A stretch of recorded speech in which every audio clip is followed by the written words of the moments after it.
प्रश्नावली 1.2 का सारा क्वेश्चन। पिछली वीडियो में हम लोग बता चुके हैं प्रश्नावली 1.2 का सारा कॉन्सेप्ट और कुछ एग्जाम्पल सही सारा बता चुके हैं। आज वीडियो में हम लोग देखेंगे प्रश्नावली 1.2 का। ठीक है, क्वेश्चन नंबर फर्स्ट क्या है, निम्नलिखित संख्याओं को अभाज्य गुणनखंड के गुणनफल के रूप में व्यक्त कीजिए।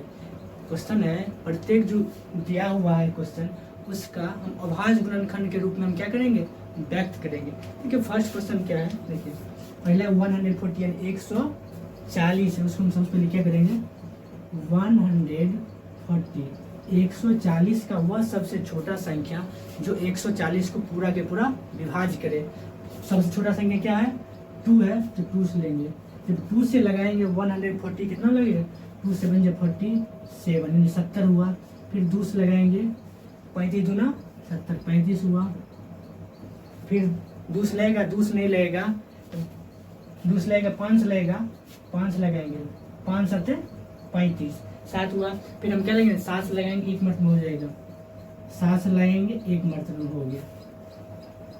तो इसका अभाज्य गुणनखंड क्या होगा 148 140 बराबर 2 गुना 2 गुना 5 गुना 7। देखिए यहाँ पर एक नहीं लेंगे, हम एक नहीं लेंगे, क्यों नहीं लेंगे, एक अभाज्य संख्या नहीं है, बोल रहा है सिर्फ अभाज्य गुणनखंड के रूप में व्यक्त करने के लिए, लेकिन एक अभाज्य गुणनखंड नहीं, अभाज्य संख्या नहीं है, इसलिए हम एक को नहीं लेंगे। 2 गुना 2 गुना 5 गुना 7 2 गुना 2 गुना 5 गुना 7।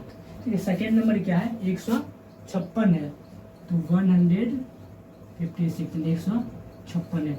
156 का वह सबसे छोटा संख्या जो 156 को पूरा के पूरा विभाजित करता है। 2 लगाएंगे 2 लेंगे 2 7 14 1 15 16 2 8 16। फिर 2 लगाएंगे 2 3 6 1 7 2 9 18। फिर हुआ, अब क्या होगा 9 3 12 3 से लगेगा 3 3 1 3 3 3 9 13 हो गया। 13 एक अभाज्य संख्या है, इसलिए 13 एकम 13। 156 का अभाज्य गुणनखंड होगा 156 इक्वल टू 2 गुना 2 गुना 3 गुना 13। यहाँ भी हम एक नहीं लेंगे क्योंकि एक अभाज्य संख्या नहीं है, सिर्फ बोल रहा है अभाज्य गुणनखंड के गुणनफल के रूप में। ये सारा अभाज्य संख्या है, जिसे गुणनफल के रूप में हम क्या किए व्यक्त कर दिए। ठीक है, नेक्स्ट है क्वेश्चन नंबर 3। फर्स्ट का 3 है 38 25। ठीक, हमको पता है जिस संख्या के इकाई स्थान पर 0 और 5 है वह संख्या 5 से विभाजित होता है। ठीक, इसके इकाई स्थान पर 5 है, हम एक डायरेक्ट 5 लगा देते हैं। 5 लगाएंगे 5 7 35 36 37 38 3 2 32 हुआ, 5 6 30 2 32 25 25। फिर 5 लगाएंगे 5 के 5 2 7 2 पर 6 26 25 25 1 26 5 3 15। देखो अब क्या 5 3 8 देखिए 3 से विभाजिता का रूल होता है, सभी संख्या के अंकों को हम जोड़ देंगे, अगर उसका योगफल 3 से विभाजित होगा तो वह पूरा संख्या 3 से विभाजित होगा। देखिए 5 3 8 1 9, इसमें 3 से भाग लगेगा 3 से लगाएंगे 3 5 1 15 3 1 3। फिर 5 1 6 फिर 3 से लगेगा 3 से लगेगा 3 दूना 3 1 3 2 5 3 7 21 17। पता है अभाज्य संख्या है 17 एकम 17। फिर यहाँ भी हम गुणनखंड के रूप में कैसे लिखेंगे 38 25 यानी 38 25 क्या लिखेंगे 5 गुना 5 गुना 3 गुना 3 गुना 17। 5 गुना 5 गुना 3 गुना 3 गुना 17। एक यहाँ भी नहीं लिखेंगे क्योंकि ये अभाज्य संख्या नहीं है। ठीक है, फर्स्ट सेकेंड थर्ड तो हो गया, ठीक जगह तो नहीं है, हम इधर वाला मिटा देंगे, आप लोग इधर देख लीजिए। क्वेश्चन नंबर 1 का 4 है 5005 है, इसको हम इधर बना लेते हैं, जगह कम है। 5005 है, इसको हम कितना से लगाएंगे 5 से लगाएंगे, 5 1 5 00 फिर 5 1 5। ठीक, अब कितना से लेगा 1 1 2, इससे 1 से भी नहीं, सॉरी 2 से भी नहीं लेगा, 5 से नहीं लेगा, 7 से लग गया। देखो 7 1 7 के 7 3 10 30 होगा, 7 चौक 28 2 30 7 या 21, 143, 4 3 7 1 8। देखिए ये 5 से लगा दिए, फिर 7 से लगाए दिए, उसके बाद इसमें डायरेक्ट 11 से लेगा। इससे 11 से पहले कोई भी नंबर से नहीं लगेगा, 11 से लगेगा। तो 11 1 11, 12 13 14, 3 हुआ, 11 3 33। पता है 33 एक अभाज्य संख्या है, तो आगे नहीं लगे, 13 कम 13। 5005 यानी 500, का अभाज्य गुणनखंड हो गया 5 गुना 7 गुना 11 गुना 13। ये हो गया 5 गुना 7 गुना 11 गुना 13।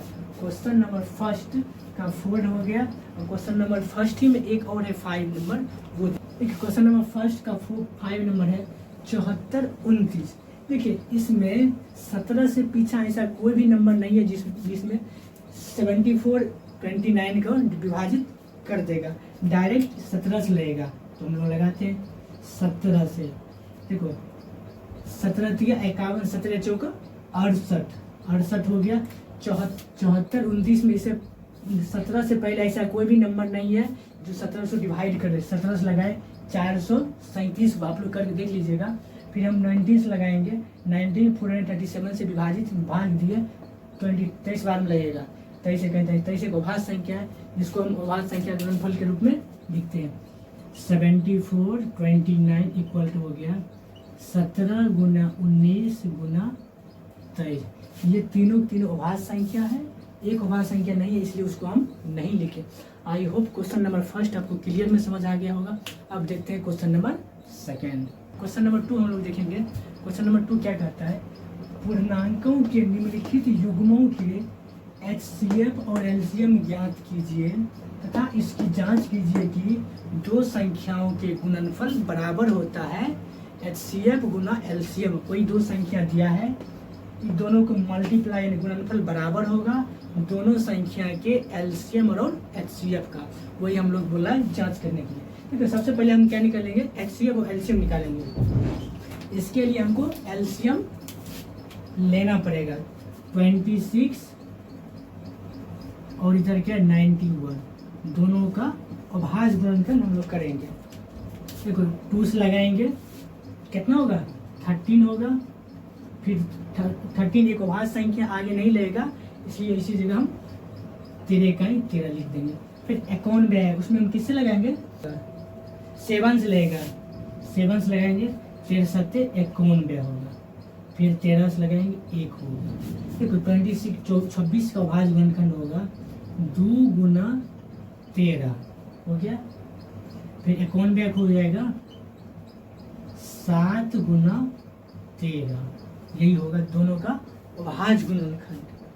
देखिए अभाज्य, दोनों का अभाज्य गुणनखंड तो निकल गया। देखिए HCF क्या होता है, जो दोनों में कॉमन पार्ट है, जो दोनों में कॉमन है उसका न्यूनतम घात ही उसका HCF होता है।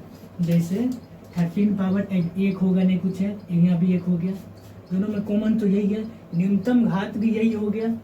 यहाँ लिख देंगे,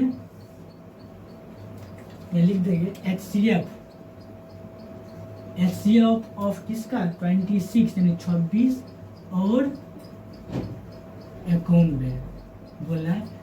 26 और 51 का HCF क्या होगा, दोनों में कॉमन क्या है 13 कॉमन है। 13 का सबसे न्यूनतम घात कितना है, दोनों में तो 13 एक ही बार है, न्यूनतम घात 13 पावर 1, यानी अगर 13 पर पावर 1 करेंगे तो क्या होगा 13 पर पावर अगर 1 करेंगे, 13 को एक बार लिखना यानी 13 हो जाएगा, 13 हो गया। यही इसका क्या हो गया HCF हो गया। और LCM लिखेंगे, LCM ऑफ 26 और 51 बोला। 26 और 51 का HCF निकालने के लिए, हाईएस्ट कॉमन फैक्टर निकालने के लिए, देखिए महत्तम लघुत्तम समावर्तन बोला निकालने के लिए। देखिए LCM HCF में क्या होता है, HCF में जो दोनों में कॉमन रहेगा उसका हम लोएस्ट पावर, जिसमें दोनों में कॉमन है उसका जो सबसे कम घात वाले हैं वही हुआ HCF। और LCM क्या है, जो दोनों में कॉमन है प्रत्येक का अधिकतम घात, जो दोनों में कॉमन है उसका हम अधिकतम घात लेंगे और जो कॉमन नहीं है उसका भी अधिकतम घात लेंगे, वही हुआ मेरा LCM। ठीक है, दोनों में कॉमन 13 है तो हम 13 तो लेंगे ही, 13 मल्टीप्लाई, इसमें 2 है, 2 पावर एक ही बार 2 है, ये है तो 2 मल्टीप्लाई 7, 13 मल्टीप्लाई 7 दूना 14, 13 मल्टीप्लाई 14 आया। ठीक है, 13 और 14 दोनों को मल्टीप्लाई करेंगे 182 हो जाएगा, 182 ये हो गया। ठीक है, 26 और 91 का HCF निकल गया 13, LCM निकल गया 182। हमको अब जांच करना है, इसके लिए हम इसको हम मिटा देते हैं, काहे कि जांच यहाँ पर लिखेंगे, आप लोग इसको उतार लीजिएगा।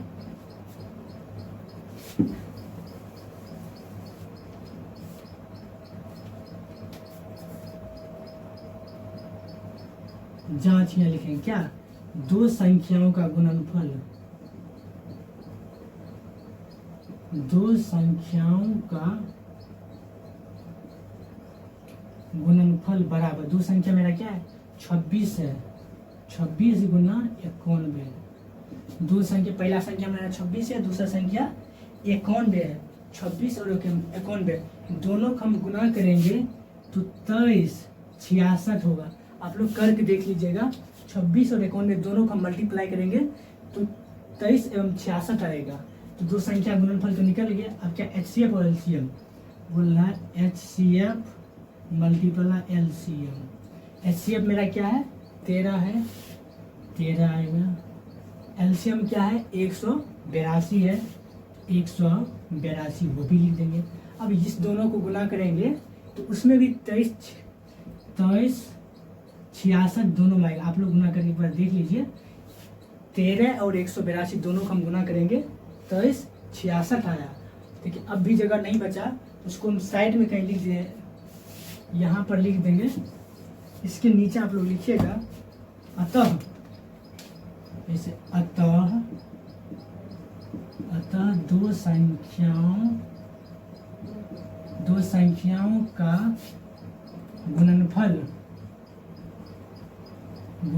बराबर होता है LCM गुना HCF का। अतः दो संख्याओं का गुणनफल बराबर है LCM गुना HCF का। यही हमको जांच करना था। आई होप क्वेश्चन नंबर 2 का फर्स्ट क्लियर में समझ गया होगा। अब क्वेश्चन नंबर 2 का सेकेंड बनाते हैं, आप लोग बने रहिए। 2 का क्वेश्चन नंबर 2 है, देखिए 510 और 92 है। इस दोनों का मेरा पहले HCF निकालेंगे, फिर LCM निकालेंगे और दोनों संख्या गुना करके देखेंगे और क्या कि दोनों बराबर आता है कि नहीं, वो हम लोग चेक करेंगे। ठीक है, पहले सबसे मेरा फर्स्ट है 510 के हम अभाज्य गुणनखंड निकालते हैं। 510 इसका निकालेंगे, दूस लगाएंगे, 2 दूना 4, 1 5, 11 2 5 10, 1 11 2 5 10, फिर 5 लगाएंगे। ठीक है, 3 भी लग सकता है, 6 3 28, 7 4 28, 7 21 8 24, 1 25, 3 5 15, 85 हो गया। 5 लेगा, 5 1 5, 3 8, 5 5 7 35, 17 एक अभाज्य संख्या है, आगे नहीं लगेगा, पर भी जब तक एक नहीं आएगा तब तक हम लोग अभाज्य गुणनखंड करते रहेंगे। देखिए ये तो हो आ गया, 510 बराबर होगा 2 गुना 3 गुना 5 गुना 17 का। अब क्या है 92 है, 92 भी हम पहले अभाज्य गुणनखंड करेंगे, 92 लिख लेंगे, इसका भी करेंगे, दूस लगाएंगे, 2 चौक 8 1 9, 2 छाक 12 हो गया, फिर दूस लगाएंगे, 2 दूना 4, 1 2 दूना 4 हुआ, 2 तिया 6। ठीक है, 23 एक अभाज्य संख्या आगे नहीं लगेगा तो 23 1 23 हो गया। फिर लिखेंगे 92 है, नीचे में लिख देंगे 92 बराबर होगा 2 मल्टीप्लाई 23। इसको लिख सकते हैं 2 पर पावर 2 मल्टीप्लाई 23 लिख सकते हैं। ठीक, हम क्या करेंगे, अब दोनों का HCF निकालेंगे और LCM निकालेंगे। हम लिख देंगे यहाँ पर क्या चीज HCF, यहाँ जगह इधर लिख देते हैं, HCF निकालते हैं। HCF और किसका 510 और 92। हम बताए थे जो दोनों में कॉमन हो उसका अधिकतम घात, दोनों में कॉमन क्या है, इसमें भी 2 है इसमें भी 2 है, उसका बोले थे सॉरी न्यूनतम घात बोले थे, दोनों में 2 कॉमन है, इसका न्यूनतम घात क्या है, यहाँ 2 पर पावर 2 है लेकिन यहाँ 2 पावर नहीं कुछ है 1 ना होगा, इसका न्यूनतम घात क्या होगा 2 पर पावर 1 होगा।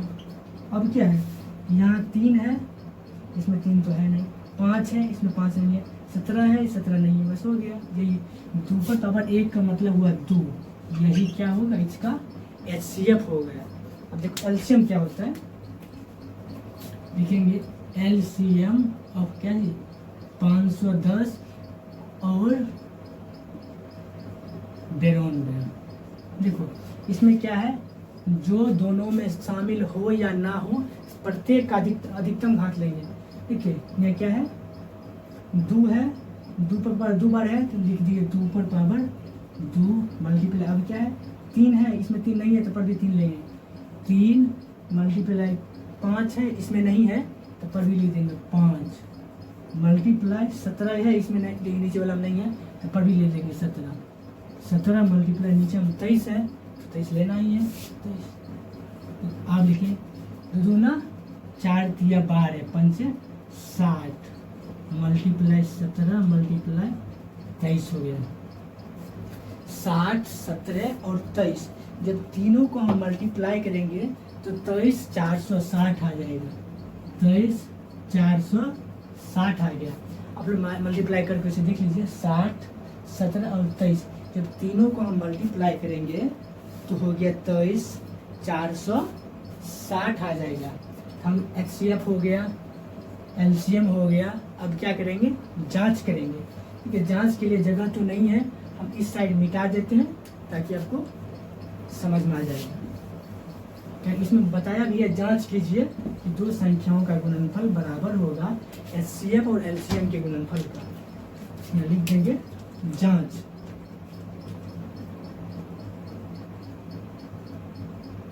जांच क्या होगा 2 संख्याओं का गुणनफल, 2 संख्याओं का गुणनफल बराबर होता है। 2 संख्या क्या क्या है 510 और 92, 510 गुना 92। जब 510 और 92 दोनों को मल्टीप्लाई करेंगे तो 46,920 आएगा, 46,920 आएगा। आप लोग करके एक बार देख लीजिए, 510 और 92 दोनों को जब मल्टीप्लाई करेंगे तो 46,920 आएगा। देखिए अब क्या होता है HCF और LCM दोनों का मल्टीप्लाई करेंगे, दोनों का HCF आ गया 2, LCM आ गया 23 460, दोनों मल्टीप्लाई। देखो 0 में 2 से मल्टीप्लाई करेंगे 0, 6 दूना 12 एक 2 बाकी 1, 4 दूना 8 एक 9 हो गया, 3 दूना 6 हो गया, 2 दूना 4 हो गया। 46,920 दोनों बराबर है। जब दोनों बराबर है तो ऊपर में लिख देंगे, उसके नीचे में जस्ट लिखेंगे क्या चीज, इसके नीचे में लिखिएगा अतः 2 संख्याओं का गुणनफल बराबर होता है LCM गुना HCF का। आई होप क्वेश्चन नंबर 2 का सेकेंड क्लियर में समझ गए होंगे। अब देखते हैं क्वेश्चन नंबर 2 का थर्ड एक क्वेश्चन है तो आप लोग बने। क्वेश्चन नंबर 2 का थर्ड नंबर है 336 और 54। इसका भी वही करना है, 2 संख्या गुणनफल बराबर HCF और LCM वही जांचना है। इसके लिए सबसे पहले हमको HCF और LCM का जरूरत है, तो पहले हम HCF और LCM दोनों निकालते हैं। ठीक है, 336 से पहले हम 336 का अभाज्य गुणनखंड निकाल लेते हैं। निकालेंगे क्या से लगाएंगे, 2 से लगाएंगे, 2 एक 2 13 होगा, 2 छाक 12 1 13 2 8 16। फिर हम 2 से लगा देंगे, 2 8 16 हो गया, फिर 2 चौक 8 हो गया। फिर हम 2 से लगाएंगे, 2 से लगाएंगे 2 चौक 8 2 दूना 4। फिर हम 2 से लगाएंगे, 2 दूना 4 2 एक 2। हम 3 से लगाएंगे, 3 सत्ते 21। फिर लास्ट में 7 आया, 7 एक अभाज्य संख्या है, 7 एक 7। जब तक लास्ट में 1 नहीं आएगा तब तक हम अभाज्य गुणनखंड करते रहेंगे। 7 तो आगे अब क्या है 54 है, 54 को यहाँ कर देंगे, 2 से लगेंगे 2 दूना 4, 1 5 हो गया, 1 पर 4 14, 2 सते 14 हो गया। फिर 3 से लगेंगे 3 नंबर 27, फिर 3 से लगाएंगे 3 तिया 9, 3 इकाई 3। देखो 336 और 54 का अभाज्य गुणनखंड निकालिए। अब उसको हम बारी बारी से लिखते हैं।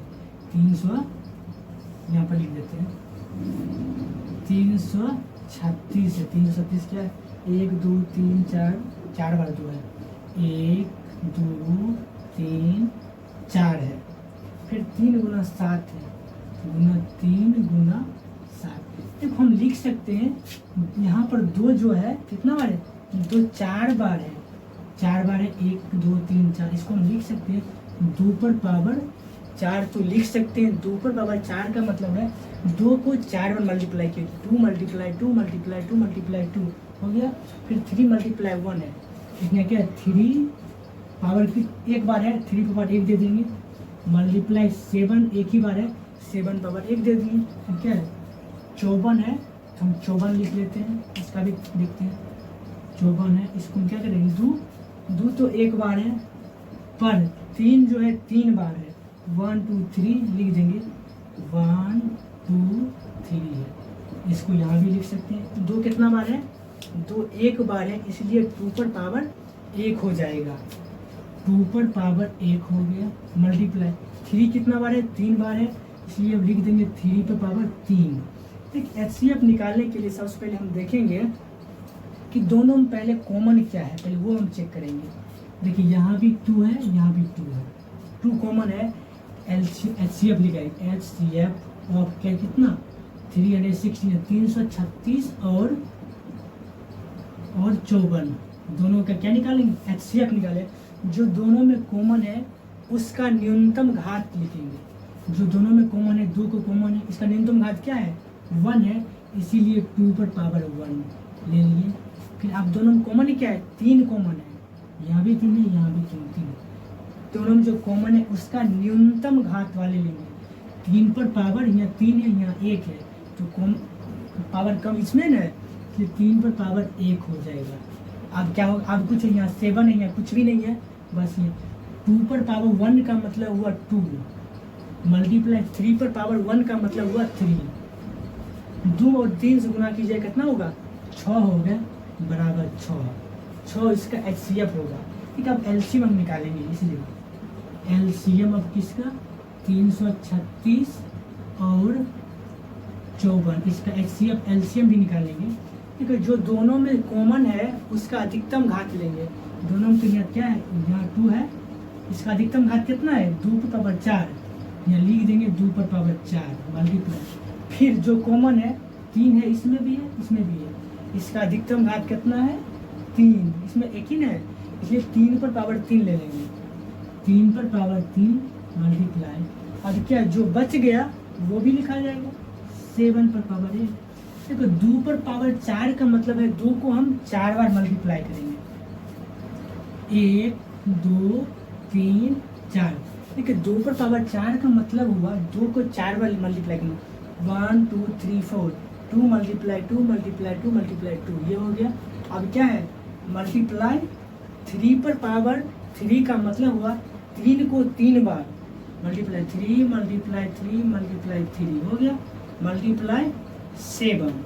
जब सबको मल्टीप्लाई करेंगे 2 2 जा 4, 4 2 जा 8, 8 2 2 ना 4, 8 2 ना 32, आपको हो गया टोटल। जब मल्टीप्लाई कीजिएगा तो 3024 हो गया। देखिए जब इस सब को मल्टीप्लाई कीजिए 3024 हो जाएगा। 2 2 ना 4, 8 2 16, 16 3 3 9 3 27, 27 16 और 7 तीनों को मल्टीप्लाई करिए 34 और 24 हो जाएगा। इसका HCF भी निकल गया, इसका LCM भी निकल गया। अब दोनों को जांचेंगे कि क्या यह दो संख्या का गुणनफल बराबर होता है HCF और LCM का। इसलिए जगह तो इधर है नहीं, इसलिए हम इधर मिटाते हैं। इसको जब मिटा देंगे इसी जगह लिखेंगे, इसको भी मिटा देते हैं। यहाँ पर लिखेंगे जांच, हम जांचेंगे क्या जांचेंगे 2 संख्याओं का गुणनफल बराबर होता है। दो संख्या गुणनफल क्या है? दो संख्या है क्या क्या? 336 एक 54 है। 336 मल्टीप्लाई 54। दो संख्या गुणनफल क्या है? 336 मल्टीप्लाई 54। जब दोनों को मल्टीप्लाई करेंगे तो 18 144 हो जाएगा। आप लोग मल्टीप्लाई करने के बाद देख लीजिए, जब 336 और 54 दोनों को मल्टीप्लाई कीजिएगा तो 18 144 आएगा। अब तो हम दो संख्या का गुणनफल तो निकाल लिए। अब क्या निकाल? दो संख्याओं के HCF और LCM का गुणनफल लिखेंगे। HCF multiply LCM। HCF क्या है? 6 है तो 6। LCM कितना है? 30 24 है। इसको मल्टीप्लाई किया 6 चौक 24 के 4 हासिल 2। 6 दूना 12 2 14 के 4 हासिल 1 1 6 18 18 144 18 144। यह दोनों बराबर है। इसका मतलब मेरा यह जांच प्रूफ हो गया। हम लिखेंगे लास्ट में, इसके लास्ट में लिखेंगे, यहाँ पर मिटा देते हैं। इसके लास्ट में लिखना है अतः दो संख्याओं का गुणनफल बराबर होता है HCF और LCM के। HCF मल्टीप्लाई LCM, ये लास्ट में लिख देना। अतः दो संख्याओं का गुणनफल, जो गुणनफल ये हुआ, ये बराबर होता है दोनों संख्या के HCF और LCM के, ये दोनों बराबर होता है। आई होप क्वेश्चन नंबर 2 आपको क्लियर में समझ आ गया होगा। अब देखते हैं क्वेश्चन नंबर 3, तो आप लोग बने। क्वेश्चन नंबर 3 क्या बोलता है? अभाज्य गुणनखंडन विधि द्वारा निम्नलिखित पूर्णांकों के HCF और LCM दोनों ज्ञात कीजिए। नीचे हम दिया गया क्वेश्चन है, उसको बोला अभाज्य गुणनखंड विधि से HCF निकालने के लिए और LCM निकालने के लिए। देखिए उससे पहले हम क्या करेंगे, सबका LCM निकाल, सबका अभाज्य गुणनखंड करेंगे। 12 12 का अभाज्य गुणन करेंगे, 2 से लगाएंगे, 2 4 को 12, फिर 12 2 से लगेंगे 3 3 का 3 हो गया, 12 का हो गया। फिर 15 का निकालेंगे, 15 इसका निकालेंगे, 3 5 15, फिर 5 से लगाएंगे 1 21 हो गया, 3 7 21, 7 1 7। अब क्या करेंगे? 12 है, 12 का लिखेंगे क्या चीज़? 2 मल्टीप्लाई 3। 15 के लिखेंगे 3 मल्टीप्लाई 5। 21 के लिखेंगे 3 मल्टीप्लाई 7। देखिए दो बार है, इसको हम लिख सकते हैं 2 पर पावर 2 नहीं लिख सकते हैं। 2 मल्टीप्लाई 2 को हम लिख सकते हैं 2 पर पावर 2 मल्टीप्लाई 3 है तो मल्टीप्लाई 3 हो गया। 5 मल्टीप्लाई 1 3 मल्टीप्लाई 1। पर आप पहले ये चेक करेंगे कि दोनों में तीनों में कॉमन क्या है। कॉमन देखेंगे क्या है। देखिए ऊपर में तो 2 है लेकिन इस में 2 नहीं है, तो ऊपर में 3 है, नीचे में 3 है, बीच में 3 है, सब में 3 है। इसका मतलब तीनों में जो कॉमन होता है वही उसका HCF होगा। जो तीनों में कॉमन है उसका न्यूनतम घात लेंगे।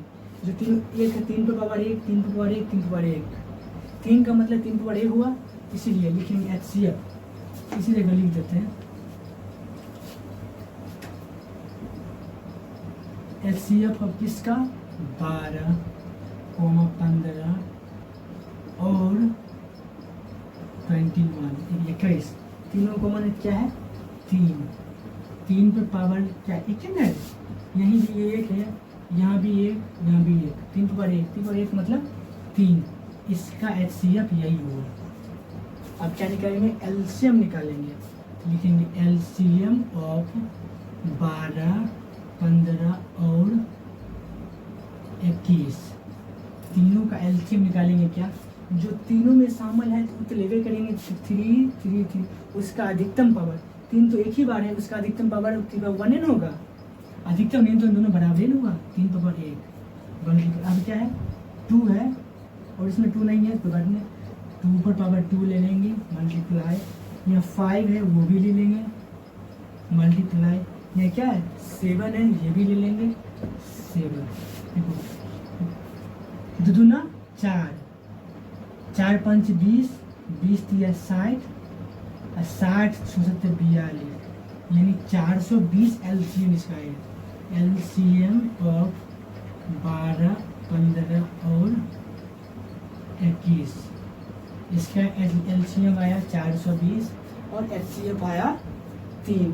आई होप क्वेश्चन नंबर 3 का फर्स्ट आपको क्लियर में समझ गया होगा। अब देखते हैं इसी का सेकेंड। हम आपको ये सब मिटा देते हैं, आप लोग समझ गए होंगे। लिखने की सबका आवाज बंद फिर निकाल दिए, बस जैसे गुणनखंड था वैसे कर लिख दिए। जो तो तीनों में कॉमन है उसका जो न्यूनतम घात है वही उसका एचसीएफ होगा। जो तीनों में कॉमन है या प्रत्येक का अधिकतम घात वाला लेंगे वही उसका एलसीएम होगा। आई होप समझ गए होंगे। अब इस 2 नंबर बनाते हैं, इसको मिटा देते हैं। ठीक है, इसको तो देखने से लगे 17, 23, 29 तीनों के तीनों क्या है, अभाज्य संख्या है। कुछ भी नहीं करना है, 17 लेना है, 17 इकाई 17, 23 लेना है, 23 इकाई 23, 29 लेना है, 29 इकाई 29। सारा सारा अभाज्य संख्या तो तीनों लिख दिए। यहाँ लिख सकते हैं 17 = 17 × 1, 23 = 23 × 1, 29 = 29 × 1। तीनों है, तीनों में कॉमन क्या है, बस 1 ही है जो तीनों में कॉमन है। तो यहाँ पर लिख देंगे, नीचे इधर साइड में लिख देते, जगह खाली नहीं है। एलसीएम, एलसीएम क्या चीज़, 17, पहले एचसीएफ निकाल लेते हैं। एचसीएफ 17, 23 और 29 क्या होगा, तीनों में तो 1 है तो उसका एचसीएफ क्या हुआ, 1 आ गया। एलसीएम क्या है, एलसीएम = 17, 23 और 29 का 17 तो होगा ही, 17 × 23 × 29, 17 × 23 × 29, 29। देखो 1 का कोई मतलब 1 से मल्टीप्लाई भी करेंगे तो पर वही 17, 23 और 29। जब हम तीनों को तीनों मल्टीप्लाई करेंगे 11, 33, 9 आएगा। 11, 33, 9, 11,339। 11, 33, 9 तीनों जब मल्टीप्लाई करेंगे तो आएगा। उसका एचसीएफ 1 आया, एलसीएम 11, 33, 9 आया। आई होप क्वेश्चन नंबर 3 का सेकेंड समझ गए होंगे क्लियर से। अब इसी में एक क्वेश्चन और है, थर्ड का थर्ड, सेकेंड तो हो गया, थर्ड का थर्ड आप लोग बने रहे। थर्ड का थर्ड में क्या है, 8 है, 9 है और 25 है। उसका एचसीएफ और एलसीएम दोनों निकालना है।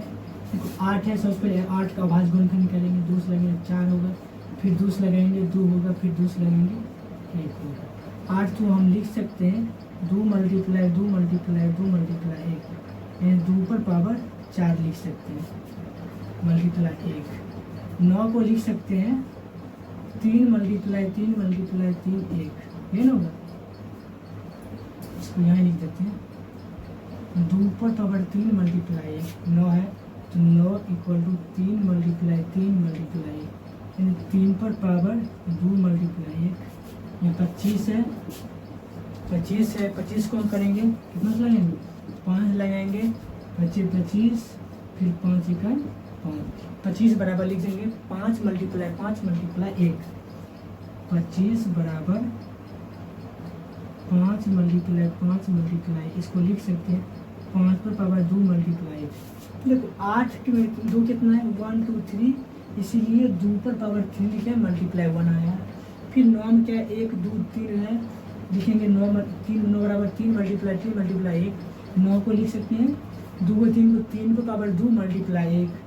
फिर 25 को लिख सकते हैं 5 × 5 मल्टीप्लाई 1, 5 × 5 को लिख सकते हैं 5 पर पावर 2 मल्टीप्लाई 1।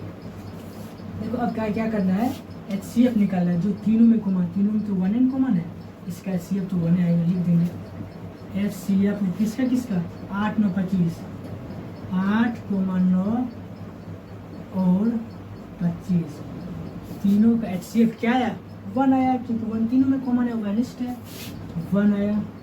फिर एचसीएफ कहोगे, एलसीएम क्या होगा, एलसीएम 8, 9 25। ठीक है, इसमें 2 पावर 3 है, इसमें 3 पावर 2 है, ये 5 पावर 2 है। इसको लिख सकते हैं 2 पर power 3 multiply 3 power 2 multiply 5 power 2, जो है वही उतार देंगे। ठीक है, 2 पावर 3 है, 2 पावर 3 लिख दिए, फिर 3 पावर 2 है, 3 पावर 2 भी लिख दिए, फिर 5 पावर 2 है, 5 पावर 2 लिख दिए।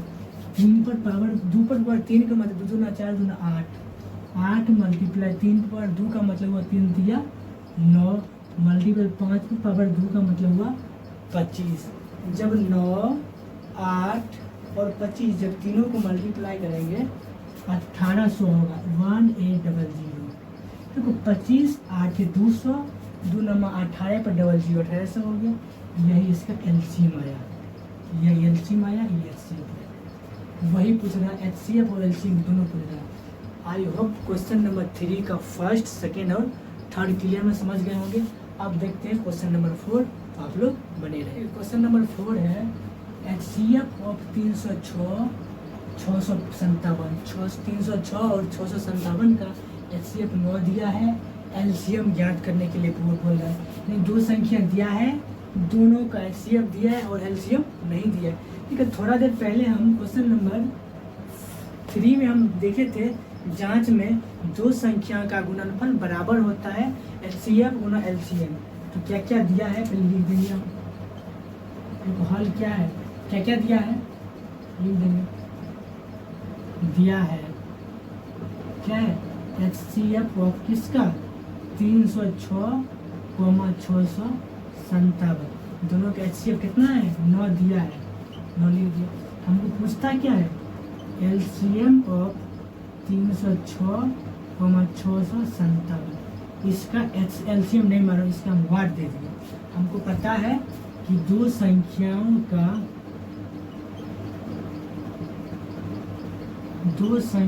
का गुणनफल बराबर होता है एलसीएम गुना एचसीएफ का। यही 2 संख्या का गुणनफल बराबर होता है एलसीएम गुना एचसीएफ का। बस हम यहाँ पर बैठा देंगे। 2 संख्या गुणनफल क्या है, 2 संख्या 306 है, एक संख्या 306 है गुना दूसरी संख्या 657। 2 संख्या का गुणनफल है, गुणनफल कर दिए, बराबर है।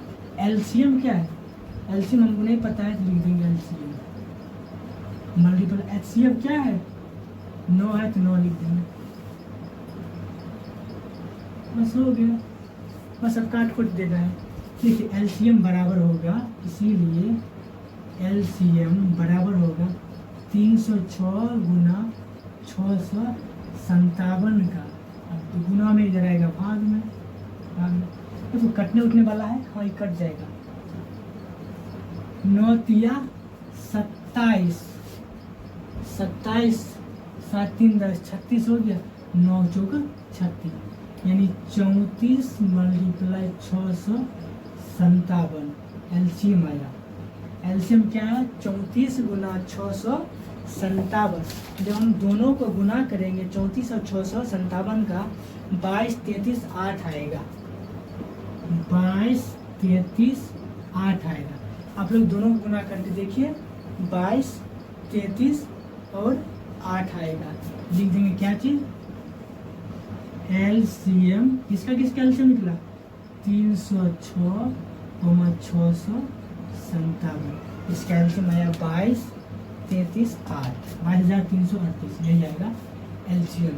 ये कुछ नहीं किया है, देखिए दिया हुआ है 2 संख्या का एचसीएफ दिया है, एलसीएम हमको ज्ञात करना है। हमको पता है कि 2 संख्या का गुणनफल बराबर होता है दोनों संख्या का एचसीएफ और एलसीएम का। दोनों संख्या का गुणनफल है 306 और 657 है, मल्टीप्लाई होगा एलसीएम और एचसीएफ का। एचसीएफ हमको दिया है, एलसीएम नहीं निकालना है, एलसीएम निकालना है। इधर क्या है 9 गुना में इधर आएगा भाग में आएगा, एलसीएम बराबर होगा 306 मल्टीप्लाई 657। जब हम 9 से काटे 34 नमा 306 आता है, 334 और 657 दोनों को हम मल्टीप्लाई करेंगे, क्या होगा 22,338 आया। आई होप क्वेश्चन नंबर 4 आपको क्लियर में समझ गए होंगे। अब देखते हैं क्वेश्चन नंबर 5, तो आप लोग बने रहें। क्वेश्चन नंबर 5 है, थोड़ा ध्यान से आप लोग इसको पढ़िए। बोल रहा है जांच कीजिए कि क्या किसी प्राकृत संख्या n के लिए संख्या 6 पर पावर n अंक 0 पर समाप्त हो सकती है।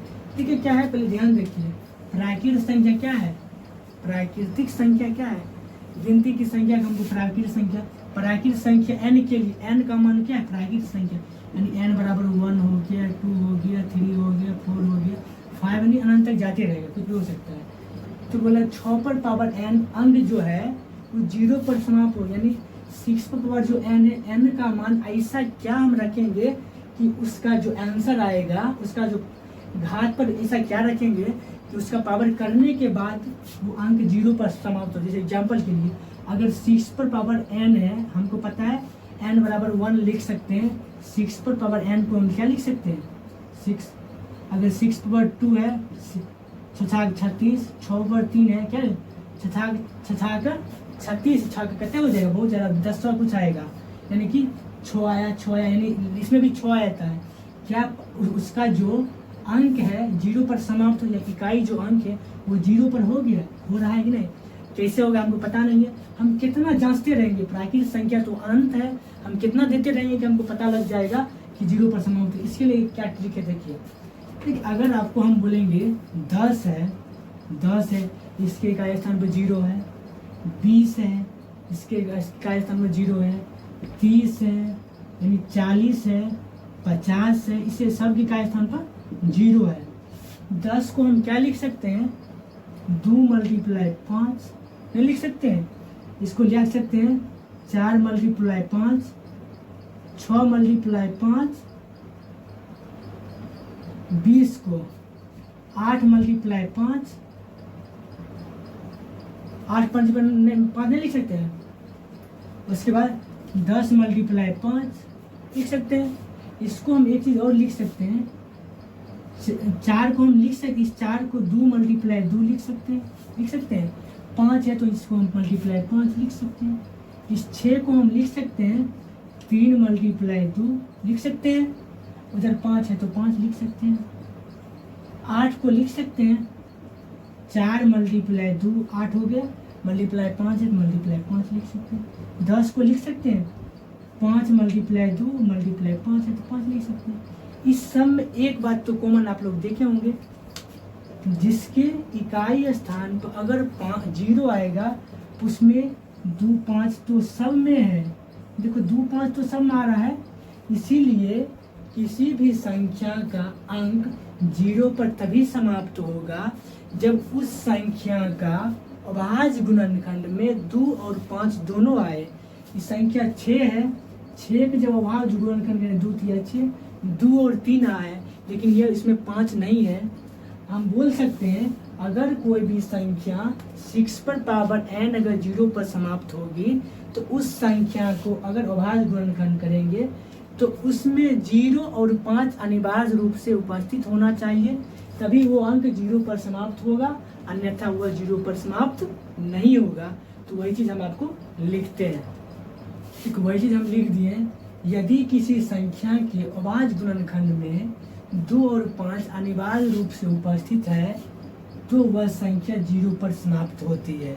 लेकिन 6 पर पावर जो n है, इसका जो अभाज्य गुणनखंड किए तो 2 × 5 पर पावर n लिखे, 2 × 3 पर पावर n को लिख सकते हैं, 2 पर पावर n और 3 पर पावर n।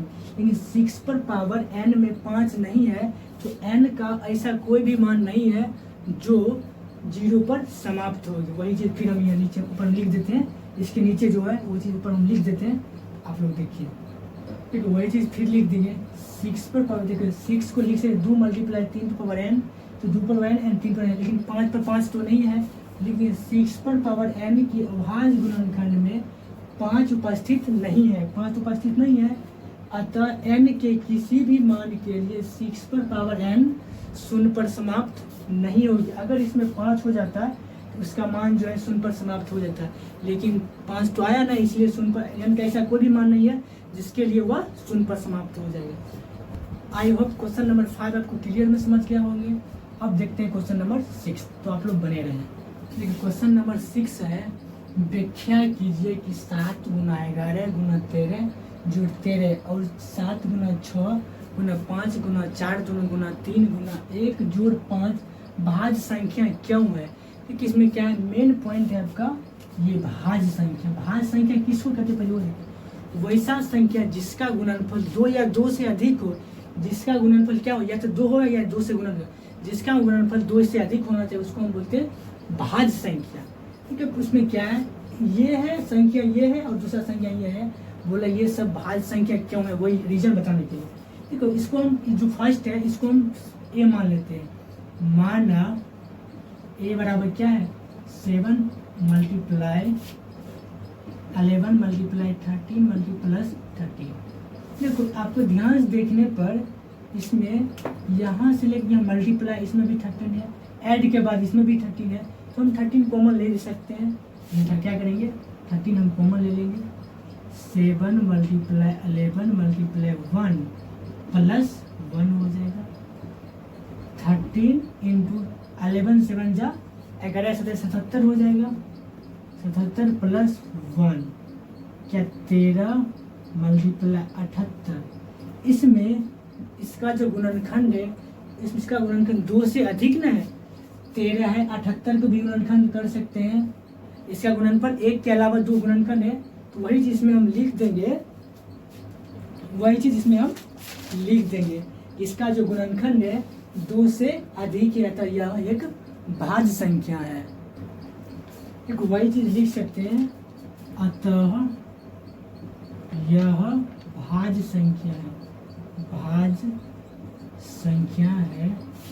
इसमें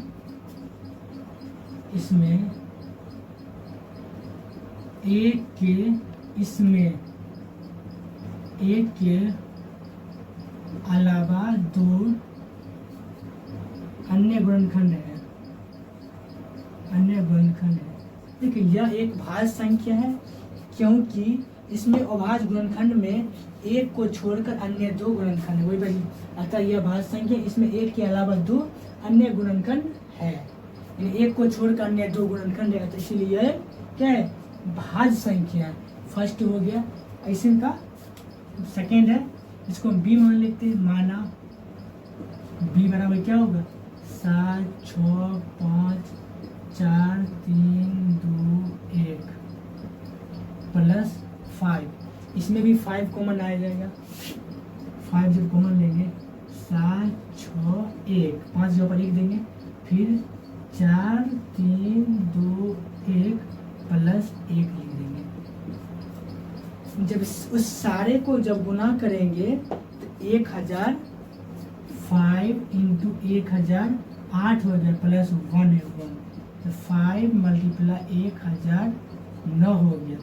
ये भी अभाज्य संख्या है, इसमें भी 1 के अलावा कोई 2 अन्य गुणनखंड है, इसमें भी लिख सकते हैं, यह भी एक भाज्य संख्या है क्योंकि इसके भी अभाज्य गुणनखंड में एक को छोड़कर अन्य 2 गुणनखंड है, इसमें भी है, इसलिए यह भी एक भाज्य संख्या है। तो वही बात लिख देते हैं, जगह नहीं है ऊपर मिटाकर यहाँ पर लिख देते हैं, वही चीज़ लिखिए, यह भी एक भाज्य संख्या है क्योंकि इसके भी अभाज्य गुणनखंड में एक को छोड़कर अन्य 2 गुणनखंड है। देखो यहाँ जगह नहीं था, उसके बाद इस यहाँ के बाद यहाँ लिख दिए, यह भी एक भाज्य संख्या है क्योंकि इसके अलावा इसमें भी अभाज्य गुणनखंड में एक के अलावा 2 अन्य गुणनखंड है। आई होप क्वेश्चन नंबर 6 आपको क्लियर में समझ गए होंगे। अब 1.2 चैप्टर का लास्ट क्वेश्चन है क्वेश्चन नंबर 7, तो आप लोग बने रहें। देखिए क्वेश्चन नंबर 7 तो देखने में बड़ा है लेकिन सबसे ईजी है, सिर्फ क्वेश्चन समझना जरूरी है। देखिए आप लोग ध्यान से देखिए, बोले किसी खेल के मैदान के चारों ओर एक वृत्ताकार पथ है, कोई खेल के मैदान है उसके चारों साइड एक वृत्ताकार पथ रास्ता बना हुआ है। बोला इस मैदान में एक चक्कर लगाने में सोनिया, उस जो मैदान है उस मैदान में सोनिया नाम की जो लड़की है उसको एक चक्कर पूरा करने में 18 मिनट लगता है, जबकि इसी मैदान को एक चक्कर पूरा करने में रवि नाम का कोई लड़का है उसको 12 मिनट लगता है। लेकिन अब रवि थोड़ा फास्ट दौड़ता है इसलिए इसको कम मिनट लगता है, लेकिन सोनिया थोड़ा कम स्पीड थोड़ा कम दौड़ती है इसलिए उसको 18 मिनट लगता है। तो मान लीजिए कि वे दोनों एक ही स्थान से दोनों दौड़ना प्रारंभ किया और एक ही समय में दोनों का समय बराबर एक ही समय में चलना प्रारंभ किया, एक ही दिशा में चला और एक ही दिशा में चला, तो कितने समय बाद दोनों एक ही स्थान पर जहाँ से शुरू किया वहाँ दोनों मिल जाएगा। देखिए पहले उसको फिगर ध्यान समझिए। देखिए एक वृत्ताकार पथ है, ठीक, यह एक वृत्ताकार पथ है। ये जो है रवि सोनिया है, एस मतलब सोनिया समझ लो, SONI लिख देते पूरा, सोनिया। ये सोनिया है ए, ये क्या है रवि है, ये इसको बी मान लेते हैं। ठीक इस दिशा में दोनों चलना प्रारंभ किया, रवि भी चलना शुरू किया लेकिन सोनिया भी चलना शुरू किया, दोनों इसी पॉइंट से चलना शुरू किया, इसी जगह दोनों चलना शुरू और इसी दिशा में दोनों चलना शुरू किया। लेकिन सोनिया जो है 18 मिनट में पूरा चक्कर घूम के फिर यहाँ आ जाती है, लेकिन रवि जो है 12 मिनट में यहाँ से घूम के यहाँ आ जाती है। तो कौन कितने समय बाद दोनों इस पॉइंट पर मिल सकते? मानो कि एक चक्कर ये पूरा किया सोनिया, 18 मिनट लगा, लेकिन हो सकता है कि रवि जब तक सोनिया यहाँ आई होगी तो रवि एक चक्कर पूरा कर लिया होगा। हो सकता है सोनिया रवि दूसरा चक्कर पूरा किया हो तो सोनिया हो सकता है 1.5 चक्कर, एक चक्कर पूरा, सेकेंड चक्कर पूरा करने वाला हो, शुरू भी हो, ये भी हो सकता है। तो कितने समय बाद दोनों एक ही स्थान पर मिलेंगे? देखिए पहले क्या करना है, रवि द्वारा एक चक्कर लगाने में कितना समय लगा? 12 मिनट लगा। सोनिया द्वारा एक चक्कर लगाने में कितना मिनट लगा? 18 मिनट लगा। दोनों प्रारंभिक स्थान पर मिलने के लिए दोनों का एलसीएम लेंगे, जो एलसीएम आएगा वही जो मिनट आएगा, उसी मिनट में सोनिया और रवि दोनों एक ही स्थान पर मिलेंगे। आई होप इस समझ गए होंगे। इसको अब हम बनाते हैं। वैसे लिखिए, रवि को एक चक्कर लगाने में लगा समय 12 मिनट, उसमें सोनिया को एक चक्कर लगाने में लगा समय 18 मिनट है। दोनों का एलसीएम ले लेंगे, 18 है उसका भी ले लेंगे, इधर 12 है इसका भी ले लेंगे, दूस लगेंगे 9 हुआ, फिर दूस लगेंगे, सॉरी दूस में 30 लगेंगे, 3 3 9, या 30 लगेंगे 1 हुआ, फिर 12 है, दूस लगेंगे 6 हुआ, फिर दूस लगेगा 3 होगा, फिर 30 लगेंगे 1 होगा। देखो क्या है, 12 को हम 18 को हम लिख सकते हैं 2 गुना 3 गुना 3 मल्टीप्लाई 1, जिसको लिख सकते हैं 2 गुना 3 पर पावर 2। देखो 2 गुना 3 पर पावर 2 लिख सकते हैं। यहाँ क्या है 12 को हम लिख सकते हैं 2 को कितना 2 बार लिख सकते हैं, 2 गुना 2 मल्टीप्लाई 3 मल्टीप्लाई 1 लिख सकते हैं। इसको हम क्या लिखेंगे 2 पर पावर 2 लिख सकते हैं, 2 बार है तो 2 पर पावर 2 लिख सकते हैं, 3 एक बार है तो 3 पर पावर 1 लिख सकते हैं। हम बताए थे एलसीएम निकालने के लिए प्रत्येक का अधिकतम घात, इसमें 2 है, इसमें भी 2 है, 2 का अधिकतम घात क्या होगा 2 पर पावर 2, और 3 का अधिकतम घात 3 पर पावर 2। यहाँ लिख देंगे क्वेश्चन पर का, ये क्वेश्चन मिटा देते हैं।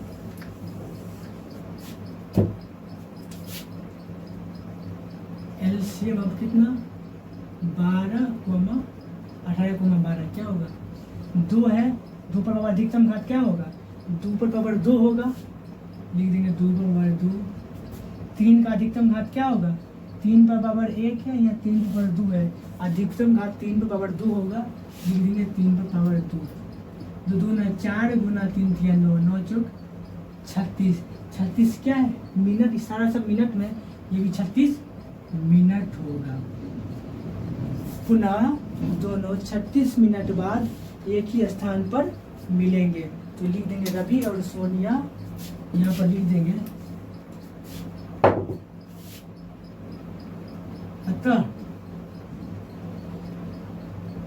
अतः रवि और सोनिया 36 मिनट बाद प्रारंभ, अतः रवि और सोनिया 36 मिनट, अतः रवि और सोनिया 36 मिनट बाद पुनः मिलेंगे। देखो रवि और सोनिया पुनः 36 मिनट बाद क्या हुआ पुनः मिलेगा। आई होप क्वेश्चन नंबर 6 आपको क्लियर में समझ गए होंगे। आज की वीडियो तब तक यहीं तक आने देते हैं, तब तक के लिए बाय बाय, जय हिंद।